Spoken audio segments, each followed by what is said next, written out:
नमस्कार आप सभी को। मेरा नाम दीक्षिता वैष्णव है। आरएस 2024 में मैंने रैंक 266 प्राप्त की है।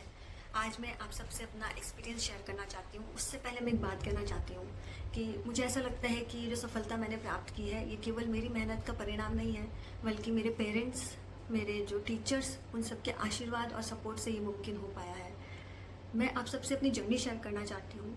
स्कूलिंग मैंने जालोर से ही की है और एकेडमिक्स के दौरान ही ये डिसाइड कर लिया था कि मुझे आरएस या सिविल सर्विसेज में जाना है। और ये जो इंटरेस्ट है ये मुझे मेरे पापा से मिला। उन्होंने भी अपने टाइम में आरएस की प्रिपरेशन की हुई है, बट अनफॉर्चुनेटली उनका नहीं हो पाया था। तो मुझे मेरा जो इंक्लिनेशन था आरएस के प्रति वो उनसे आया। 9th स्टैंडर्ड में थी मैं जब, तो उन्होंने English grammar, Hindi grammar, science, maths ऐसे जो सब्जेक्ट्स हैं उनका बेस स्ट्रॉन्ग करवाया। और चूँकि मैंने बताया कि उन्होंने भी प्रिपरेशन की हुई है, तो उनकी प्रिपरेशन में जो भी कमियां रही वो उन्होंने मुझ में से रिमूव की और इससे मुझे आरएस एग्ज़ाम में काफ़ी ज़्यादा हेल्प मिली। ग्रेजुएशन मैंने सोफिया गर्ल्स कॉलेज अजमेर से की है और मेरे पास हिस्ट्री, ज्योग्राफी, इंग्लिश, लिटरेचर ये 3 सब्जेक्ट्स थे। जब कोविड पेंडेमिक आया 2020 में, तो मैं घर पे थी और ये मेरे लिए ब्लेसिंग इन डिस्गाइज का काम की। वो इसलिए क्योंकि मुझे बहुत अच्छी अपॉर्चुनिटी मिली कि मैं अपने फादर के पास रह सकी उस टाइम पे और उनकी कोचिंग, जिज्ञासा कोचिंग क्लासेस में पढ़ पाई। और वहाँ पे इतना पॉजिटिव एनवायरनमेंट मिला मुझे, क्योंकि पापा की एक आदत है शुरू से कि वो जो भी पढ़ाते हैं वो नेक्स्ट डे पूछा करते हैं।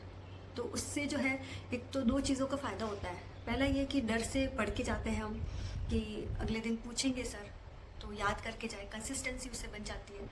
और दूसरा फ़ायदा होता है स्पीकिंग में, क्योंकि जब पापा क्वेश्चंस पूछते हैं तो एक वे होता है प्रेजेंट करने का, वो सीखने को मिलता है, एक कॉन्फिडेंस आता है और एक मेंटल क्विकनेस आती है कि कैसे क्वेश्चन जब पुटअप किया जाए हमें ब्रेनस्टॉर्मिंग करके आंसर को देना है।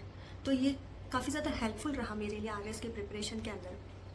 2020 में ही जो मेजर सब्जेक्ट्स थे, जैसे कि history, geography, polity, history specific की बात करूँ तो ancient history, medieval history, modern history, world history, ये जो मेजर सब्जेक्ट्स रहते हैं आरएस में, इनका बेस मेरा एक काफ़ी स्ट्रांग हो चुका था और काफ़ी हद तक ये कवर हो चुके थे मेरे सब्जेक्ट्स। 2021 में मेरी ग्रेजुएशन पूरी हुई और पापा से ही मैंने अपना राजस्थान जीके स्ट्रॉन्ग किया था। उन्होंने मुझे राजस्थान के जो मेजर सब्जेक्ट्स थे वो करवा लिए थे। 2021 में मैंने अपना पहला अटेम्प्ट दिया और प्रीलिम्स की तैयारी तो घर से ही की। आफ्टर प्रीलिम्स मेंस के लिए मैं गई कोचिंग जयपुर में। वहाँ से मेरे जो मेंस के कुछ सब्जेक्ट्स होते हैं, एथिक्स, पब एड, या जो 6 स्मॉल सब्जेक्ट्स होते हैं, और बाकी के जो 4 मेजर सब्जेक्ट्स हैं उनका वैल्यू एडिशन या कंटेंट एनरिचमेंट वहाँ से हुआ मेरा। उस प्रयास में मुझे रैंक 748 प्राप्त हुई और अब सेकंड प्रयास में मुझे रैंक 266 प्राप्त हुई। मैं कहना चाहती हूँ कि मेरी सक्सेस के अंदर जिज्ञासा कोचिंग क्लासेस, स्पेशली मेरे फादर का बहुत योगदान रहा, हर चीज़ से रहा। उन्होंने एक घर में भी पॉजिटिव माहौल मुझे दिया पढ़ने का। साथ ही जो भी नोट्स रहते हैं उनसे मुझे राजस्थान के नोट्स मिले और मुझे कहीं देखने की ज़रूरत महसूस नहीं हुई। मैंने राजस्थान के लिए सिर्फ उनके नोट्स पढ़े, उन्होंने जो पढ़ाया बस वो फॉलो किया। और मेरा आरएस का जो एग्ज़ाम है वो फर्स्ट अटेम्प्ट में भी मुझे 748 रैंक मिल पाई। तो इसका श्रेय मैं बिल्कुल अपने फादर को देना चाहूँगी। साथ ही मैं एक और चीज़ ये कहना चाहती हूँ कि उन्होंने जिज्ञासा कोचिंग क्लासेस सिर्फ खड़ी ही नहीं की या सिर्फ बनाई ही नहीं है, बल्कि कई बच्चों के सपने साकार करने में भी काफ़ी हेल्प की है। तो मेरा भी जो सपना था वो उन्होंने साकार किया। तो मैं बस यहीं पे एंड करना चाहूँगी कि बस आप पढ़ो और सही डायरेक्शन में पढ़ना, सही डायरेक्शन में मेहनत करना बहुत ज़्यादा इंपॉर्टेंट होता है। मुझे सही गाइडेंस मिला तो मेरा सिलेक्शन हुआ। तो सही गाइडेंस की भी बहुत ज़्यादा आवश्यकता होती है, क्योंकि किताबें आज मार्केट में बहुत अवेलेबल है, लेकिन जो सही कंटेंट, जो एग्ज़ाम ओरिएंटेड कंटेंट है वो पढ़ना चाहिए, एक स्ट्रैटेजी बनानी चाहिए और उसको फॉलो करके एग्ज़ाम ओरिएंटेड प्रिपरेशन की जानी चाहिए।